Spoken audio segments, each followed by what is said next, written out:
Up of blowing your trading accounts. Had enough of failing every single funded challenge you take? Are you having to deposit money into your trading account every single week just to keep that balance up? I've got nothing left. Well, if the answer is yes, nay bother my friend, I'm here and I'm going to help you out. One of the biggest reasons, if not the biggest reason why you blow your account or you fail that prop firm is because of your risk management. So, let's cover that. Let's do it. We are going to go over 5 lessons that I have learned from my very long time trading.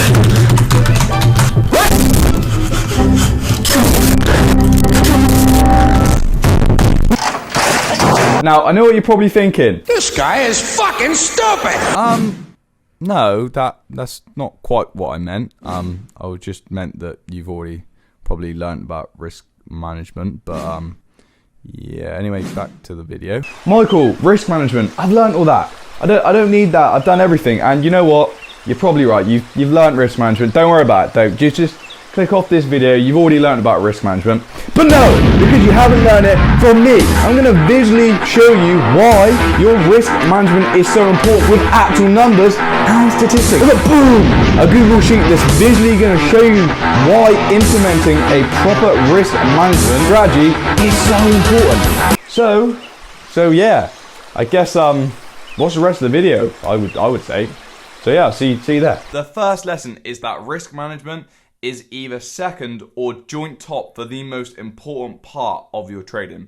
Now, everyone knows that mindset is the most important part of your trading, but if you have excellent risk management, even if you do have a bad mindset, then you still won't lose that much and you may even make a bit of profit.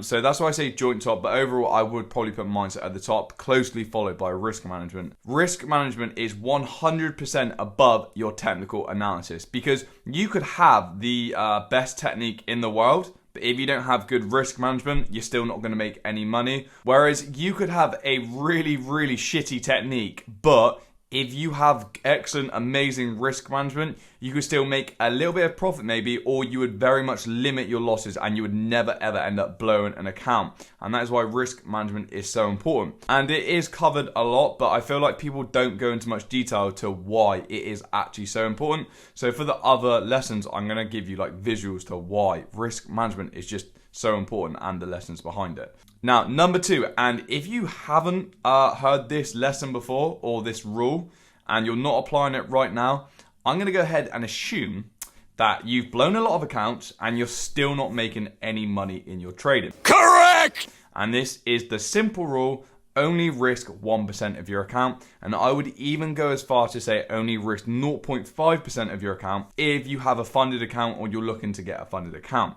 Now, I'm going to show you why it's so important. So I'm going to quickly go to Google Sheets and I've made a few spreadsheets to help explain my points. So what I've built here is a probability calculator. So depending on the numbers you put in there, the data you put in, different numbers will come up in the win or loss section, and it's all completely randomized and essentially based off your strike rate and your average wins and also how much you risk, right?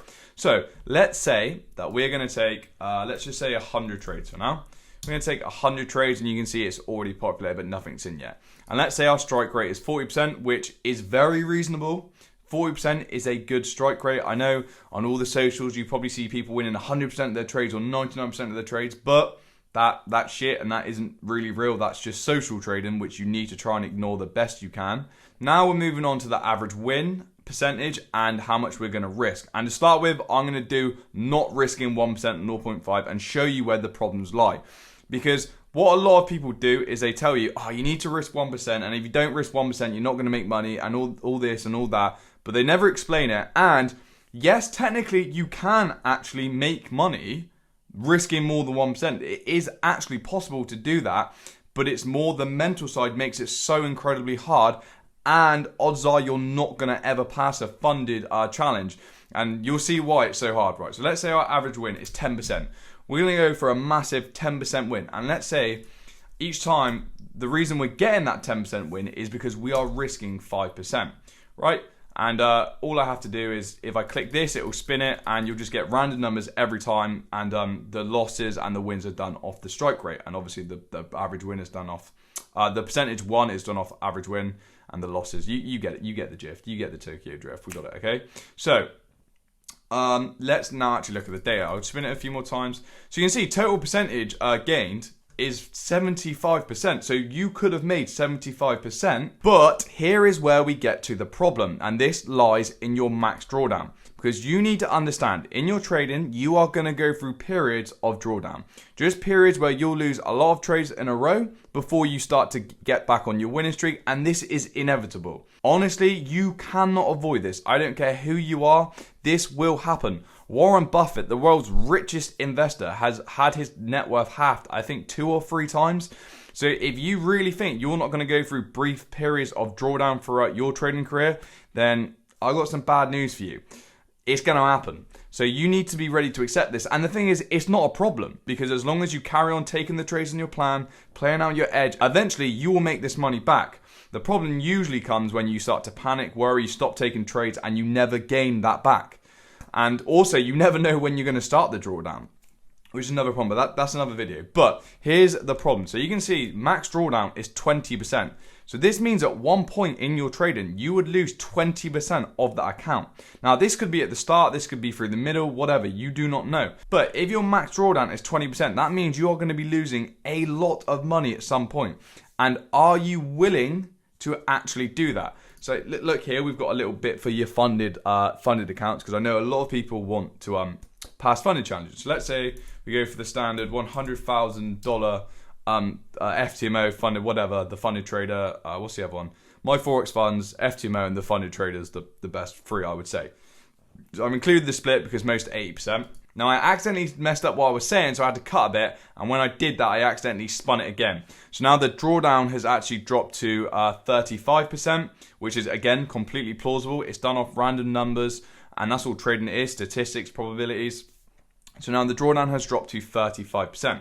Now we got the funded capital 100K with the split. That's usually $80,000. Most are 80,000 until you go a certain amount of months positive. Then you can get it moved up to 90%. But you can see the profit from the results is $216,000, which is amazing. But at one point, you're going to have a drawdown figure of $35,000. So essentially what this means is you would lose this account because, as you know, all the funded challenges have their drawdown rules. I've done this one off 10% because most are 10%, and I think there are some that have an 8% rule. I know that if you do the funded trader rapid challenge, you only have 8%, but I've done it off the average, which is usually 10.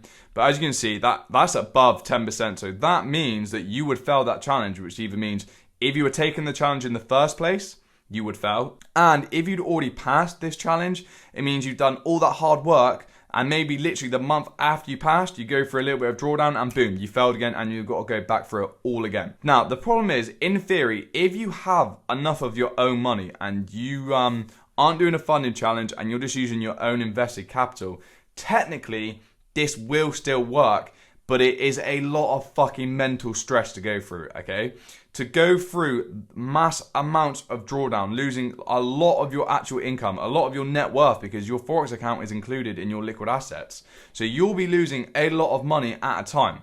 Now, if you can get to the point where you can manage this mentally, then yes, you can do it. But the problem is, the more you start to risk, the more probability there is of you losing more of your account. And if you put 100K in, do you really want to be losing 50, 60, 70% of your account? Because there's no guarantee when this drawdown period is going to start. It could literally start within the first month of your trading, which sucks, but it could happen. And then months after that, you start to become profitable. But the problem is, you don't have any fucking money left to use that. Now, let's move our average win up to 30%. So every time we win now, we make 30%. Oh my God, that's insane. But to gain this, we have to risk 15%. See, now look what this does. So now look at our max drawdown is 105%. And I'm going to keep spinning it so you can see like the different numbers we can get. Look, if I click this, 60, 120, 180, 105. I'm going to drop this down to 10% even, because I don't even think we need it at 15. But 80%, 60, 110, 50, 70. That is a lot of money that you have to risk to be able to be profitable in the end. And are you able to go through that? Are you able to watch your 100K account pull back to 50 or $20,000, are you still going to be able to carry out all the trades in your plan effectively, having no emotion, even though you've lost that much money? The odds are most likely not, and that is why you shouldn't risk too much. In truth, yes, you can make money, but it is going to be insanely hard. 90%, 95% of people lose money in trading. Don't make it harder for yourself by doing something like this. Now let's see the difference when we just risk 1%. And let's just change the average win to 3%. And we're going to change the risk to 1%. So now you can see the max drawdown is only 6% of your account. And I'm going to keep spinning every time. And you're going to see max drawdown 8, 6, 7, 5, 6, 10, 13% was the biggest we've seen so far. So you would, but most of the time you can see we're getting a tick on that drawdown rule, which means we wouldn't have broke the drawdown rule. See this? Whereas when we're risking more, that tick was coming up every other fucking time. But now it's not coming up that much. And yes, we're not making as much money, but we don't have to go through so much pain to be able to make that money in the first place. And yes, you're not making as much money, but the problem is if you are risking that much money in the first place, odds are you wouldn't have been able to achieve the results in the first place because it would have been too mentally straining to even take the trades when you went through any periods of drawdown.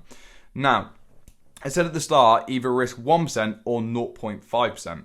And I didn't actually start doing this till, I don't know, like 6 months ago, is risking 0.5%. And honestly, I love this. And especially if you're trying to pass your funded challenges. Now, it may sound like, oh my fucking God, 0.5%, how am I meant to make any money? And you'll be surprised at the results you can actually achieve. Because you can scale up to $600, $1 million, $1,000 on those funded challenges. And it's more sustainable doing this if you're only risking 0.5%. And you have to think, if you're risking 0.5%, that means usually you can lose 20 trades in a row before you even break any of the drawdown rules. So we go to risk and we go to 0.5. You're going to see now that pretty much every single time, that tick is going to stay on the drawdown rule. But look at the profit. The profit is still 64k, 100k. Obviously, it's done off total trades, and let's just drop it to like a realistic number for like trades per month. Let's say 15 maybe. 15 trades per month, that's okay. And you can see it's still $16,800 a month. That's pretty good. I'd be happy with that. You happy with that? 16k a month? And the drawdown figure is only 2,500. So again, not much pain to go through just to achieve those results. And if I keep clicking it, you're going to see that you're never going to break that drawdown rule. Now, if we take up the trades like 1,000, eventually you probably will go through a period where you do break that drawdown rule just because it's inevitable, but the odds of it happening early on are quite low. I'll keep spinning and see if it ever does, but I don't think that it will. But from this, you really can see the power of just risking 1% or 0.5%, and you can even make a lot of money from just risking 0.5%. So I'm going to change some of the data to like more realistic amounts of trades per month. So let's say 10. Let's say 10 trades a month. I'd say that's pretty realistic for a lot of people. I'm a swing trader, so that's quite fair for me. Obviously, if you're a day trader, it'll be different. But let's say you only take 10 trades a month. You're only risking the 0.5%. The average win is 3%, which is still a 6R, which you can do.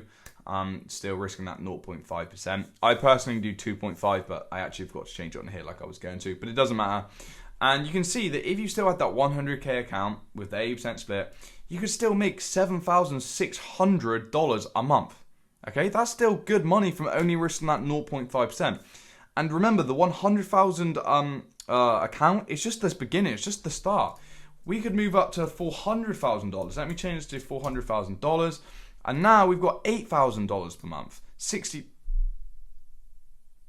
4,000. I mean, that even surprised me then. Like, I had that pause because that I thought, fuck me, have I done the maths wrong? But no, that does work out right. But that's because it's a total percentage of 20%. But you can have months like that, but they're not going to happen every month. More realistic results like 4 to 6% a month. And then you can have those spikes where you make 10, 20% a month. I want to have one that's a realistic number. 6%, that's a more realistic number, but that's still almost 20 grand a month. And that's only at $400,000 a month. What you can do, you can go up to $600,000, and then you can scale up to $1 million. I do believe you can scale up to $1 million, okay? So you can only risk 0.5% and make a lot of money, and there's just a lot less stress, okay? Another reason why it's really good is because a lot of the times, us traders, we have multiple points of entry. So for me, I trade double tops, and I also like to use the order block sometimes. And usually these two go against each other because you may have a pattern that drops down. You get the double top up here like this, and just above, you've got the order block. So if I'm risking 0.5%, essentially I'm only risking 1% in whole if I want to take both trades. And even sometimes what you can do is overlap them a little bit with the stop loss. So it could hit this bit, push up a little bit, hit the order block, and then drop, so you get both. Hello everyone. Now, at the start of the video, I said we're going to cover 5 lessons. And we will, I promise, we will do that. We'll get to that. However, after I finished recording this video and I started editing it, as you can see below, this video was very, very long. So what I've done, just for you, is I've cut it in half, pushed one side over there, and I've decided to make this into 2 parts. So you've just finished watching part 1, which was lessons 1 and 2, and the second part will be lessons 3, 4, and 5, which I'll upload later. So I hope that's okay with everyone. I'm sure it is, not that you have a choice. But anyway, yeah, that's all groovy. I'll see you in the next video.